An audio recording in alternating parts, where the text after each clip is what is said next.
Hashamar kafuune daawwattootaa fi hordoftoota maatii Muhaa Miidiyaa akkam jirtan nagaan keenya kan jaalalaa onneerraa madde bakkuma jirtanitti isinaa ga'u jenna daawwattootaa fi hordoftoota maatii Muhaa Miidiyaadha. Oduu keenya ammaaf qabanne kan isinitti ana Muhaa Oromooti.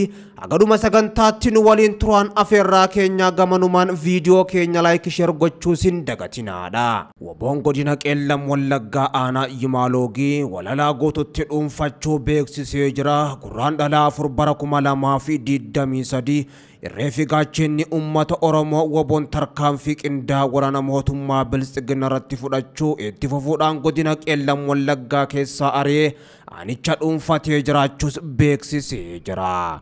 Waraanni bilisummaa Oromoo woboon tarkaanfii guyyaa har'aan tanaa gurraan dhalaa 4 bara 2023 waaree boodarraa qabuudhaan aanaa Yimaaloogii walalaa mooraa waraana mootummaa Biltsiginnaa magaalaa Taajjoo keessa jiru irratti haleellaa meeshaa gurguddoo gaggeessee rasaasa itti roobsee aanicha keessa ari'ee baasee gara aanaa Haawwaa Galaanittis galchee jiraachuu woboon beeksise.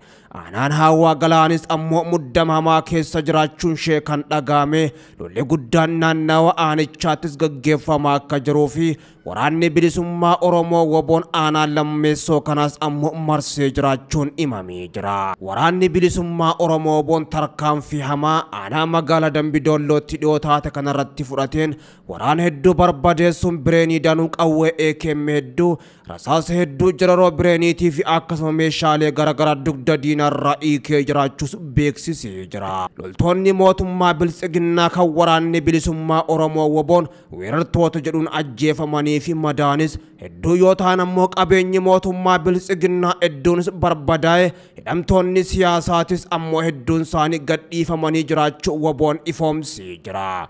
Woboon kibbaa fi lixattis hidhamtoota mana hidhaa cabsuudhaan bilisa baasuus itti fufee jira. Dubbii himaa woboo Odaa Tarbiidhaa hidhattoonni keenya magaalaa Dambidolloo keessatti haleellaa gaggeessanii jiran jechuudhaan kan himan hidhattoota mootummaa hedduu ajjeesuu fi kaanis booji'anii jiru akkasumas kanneen hidhaa keessa turan akka mana hidhaatii miliqan taasisan jechuudhaan raadiyoo sagalee Ameerikaatiif ibsanii jiru. Waraanni bilisummaa Oromoo woboon tarkaanfii jabduu kibbaa fi akkasuma lixatti fudhachaa jiruun humnoota mootummaa Abiyyi Ahmad akka baala mukaatti harcaasaa jiraachuu dubbii himaa woboo Odaa Tarbiidhaa kan himan ammoo humni isaanii magaalota hedduus qabachaa akka jiruu fi bakkoota hedduu lola gurguddaa humnoota mootummaatii wajjin itti gaggeessaa turee fi bilisa baasaa jiruttis ammoo hidhamtoota siyaasaa badii tokko malee mootummaan Abiyyi Ahmad hidhaa keessa buusee irra taa'aa jirus bilisaan mana hidhaa cabsuudhaan miliqsaa akka jiranis beeksisanii jiru. Hidhattoonni waraana bilisummaa Oromoodhaa lola guddaa kibba Oromiyaatti gaggeessaa turaniin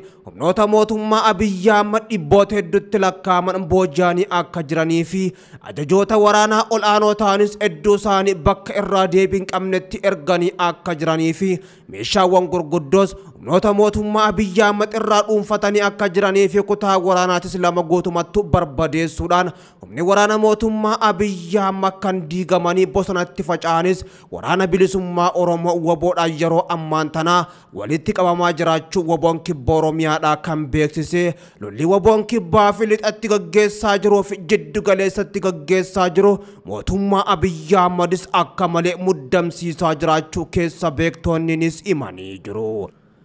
Ministeerri muummee Abiyyi Ahmad waggoota 2 booda yeroo jalqabaatiif qondaalota TPLF olaanoo wajjin fuulduratti wal arguudhaan ifatti walii yoo mari'atan mul'atanii jiru. Mariin kunis ammoo kan adeemsifame waraanni lubbuu namoota hedduu galaafate waliigaltee nagaa mallattaa'uudhaan ji'oota 3 booda hoggaa ta'u karaa miidiyaalee mootummaa gabaasa bahe wajjin ammoo viidiyoo fi suuraan dhiyaate Abiyyi Ahmad qondaalota waraanaa fi siyaasaa TPLF wajjin yeroo mari'atan agarsiisee jira. Itti aanaa Abiyyi Ahmadii fi ministeera haajaa alaa kan ta'an Dammaqaa Mokonnoon afyaa'ii mana maree federeeshinii Adam Faaraa Fiild Maarshaal Biraanuu Juulaa gorsaa dhimma nageenya biyyaalessaa Abiyyi Irduwaan Hussein ministeera raayyaa ittisa biyyattii kan ta'an Ibrahim Balay dabalatee hedduun isaanii hirmaatanii jiru. Gama Tigraay irraa ammoo obbo Geetaachoo Raddaadha, Jeneraal Tasdiqaan Gabratinsaayii fi Jeneraal Taaddasaa Warradaa Ambaasaadar Wandimmuufaa fi kaan isaaniitis hedduun argamanii jiru. Ambaasaadar Ridwaan Hussein fuula Tiwiitarii isaanii irratti bakka buutota TPLF waliin adeemsa raawwii waliigaltee nagaa irratti mariin taasifamus himanii jiru. Dabaluudhaanis ammoo wal amantaa qaamota lameen gidduu jiru jabeessuudhaaf rakkoo uummataa salphisuudhaaf imalli gara Tigraay taasifamu akka dabaluu fi baankiidhaa fi dhimmoota tajaajila biroo irrattis ammoo murtoo dabarsuu isaanii ibsanii jiru. Lola guddaa hidhattoota waraana bilisummaa Oromootii fi humnoota mootummaa gidduutti gaggeeffamaa jiruun hidhattoonni waraana bilisummaa Oromoo WBOn iddoowwan hedduu bakkoota humnoota mootummaa Abiyyi Ahmad irra aananitti manneen hidhaa hedduu isaanii saaquudhaan hidhamtoota siyaasaa hedduu isaanii ammoo badii tokko malee murtoo dabaatii waggaa tokko amma 30 mootummaan itti murteessuudhaan balbala dura taa'aa jiru hedduu isaanii saaqee WBOn yeroo bilisa baasaa jiru kanatti muddamsuun jabduun mootummaa Abiyyi Ahmadis mudachaa jiraachuun himamee jira. Hidhamtoonni siyaasaa fi namoonni murtoo dabaatiin mana adabaa godina Qeellam Wallaggaa magaalaa Dambidolloo keessatti hidhamaa tura WBOdhaan gadhiifaman gammachuu itti dhagahame ibsatan. Quraan dhala gaafa 3 har'aan tana bara 2022 ilmaan Oromoo ilaalcha siyaasaatiin yakkamanii buufata poolisii aanaatti hidhamaa turan murtoo ragaa sobaan deeggarameen mana adabaa godina Qeellam Wallaggaa magaalaa Dambidolloo keessatti argamu keessaa guyyaa kaleessaa gadhiifaman deebi'anii hawaasa isaanii argutti gammadan.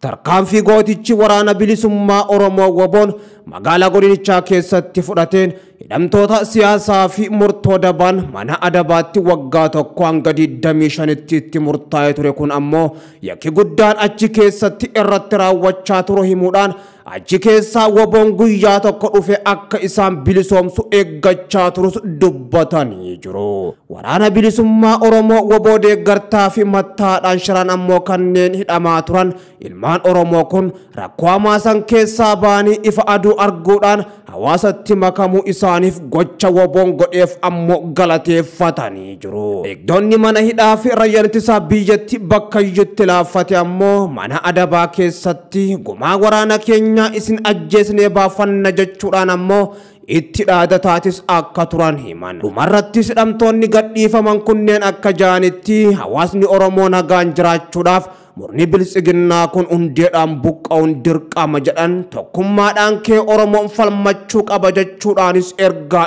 dabarsanii jiru. Hidhattoonni waraana bilisummaa Oromoo WBOn ji'a darbe keessaas ammoo kibba Oromiyaatti hidhamtoota badii tokko malee mootummaan hidhaa keessa buusee ture. Gujii lixaa keessaa 2,000 caalaa bilisa baasee kan ture amman tanas Dambidolloo keessaa hidhamtoota danuu bilisa baasuudhaan mootummaa Abiyyi Ahmadis akka malee naasisee jira. Manneen hidhaa yookaan ammoo amala sirreessaa marti isaanii saaqamuuf jiran kan jedhan ajajoonni waraana bilisummaa Oromoodha. Hidhamtoota siyaasaa badii tokko malee ammoo sabummaa isaaniitiif mootummaan hidhaa keessa shiraan buuse mara isaaniitu bakka geenye maratti bilisa baasuuf jirra jechuudhaanis dhaadatanii jiru. Ameerikaan afuufee basaasaa kan Chaayinaa ta'uu hin oolle jedhamee fi dhiyeenya iddoowwan baay'ee eeggannoo qaban irra marsaa jirtu hordofaa jiraachuu beeksifte. Qondaaltonni waraana afuufeen ol fageenya dheeraarraa basaastu kun kan Chaayinaa ta'uu akka hin oolle amanna jedhan. Dhiyeenya kanas gubbaa bulchiinsa lixa Ameerikaatti akka mul'attes ibsanii jiru. Waraanni haleeluudhaan lafa buusuudhaaf murteessee jira jetti Ameerikaan.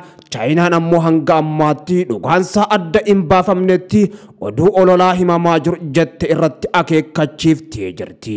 Kanaadaan gama isheetiin guyyaa har'aan tanaa jimmata taate yeroo lammaffaaf afuufee basaasaa kana hordofaa jiraachuus beeksiftee jirti. Haa ta'u malee ammoo biyyi kam harka as keessaa akka qabdu waan jettees hin qabdu Kanaadaan. Ibsa baasteen garuu odeeffannoo cimaa Kanaadaa yaaddoo basaastoota biyya biraa irraa ittisuudhaaf Ameerikaa waliin akka hojjettus Kanaadaan ifatti himtee jirti. Afuufeen tunis ammoo osoo guyyaa roobii lixa Ameerikaa irratti hin mul'atiniin dura odolaawwan Olishinii fi akkasuma Alaaskaa irratti argamuu fi karaa Kanaadaatiin balali'aa turte jedhan qondaaltonni maqaan isaanii hin dhahamin.